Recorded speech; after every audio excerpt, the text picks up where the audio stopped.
It's a beautiful spring day where you just want to sit next to a river in the sun and relax. That's what this Citroen AKS400 has been doing for many decades. This 2CV is ending its days partially buried in a dry riverbed. I bet if I brought a shovel I could find the front end of it. It looks fairly complete. This is where the gas tank used to be, and it's now sitting next to the car. And the panel that goes over it is behind the car. It's now home to a bunch of yellow jackets that I don't really want to meet. Blue is the original color, and the sticker on the door indicates it was used to deliver beer at one point. We've got more stickers on the side of it. 33 Export, which is a rather crappy kind of beer.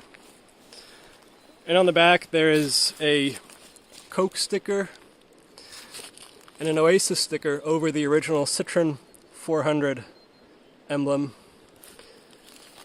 The registration number is incomplete.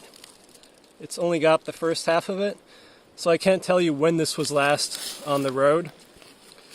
But it's an AKS 400, so it was built between 1970 and 1978. It looks like the frame is missing. It should be attached to the body right here. But part of the running gear is maybe not attached to the car, but still here.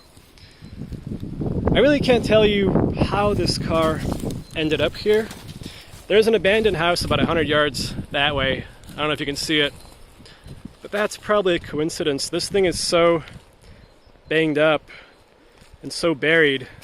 I mean, half of it is underground, that I'm guessing it was either pushed into the river or it fell into the river somewhere upstream and the current carried it down here. I wouldn't call this car salvageable by any means. I mean, the part that I can see is in disastrous condition. It's dented, it's rusted, and I can't even imagine what the part that I can't see looks like. But I'm curious enough that I want to come back here with a shovel or a pickaxe and see what the rest of it looks like.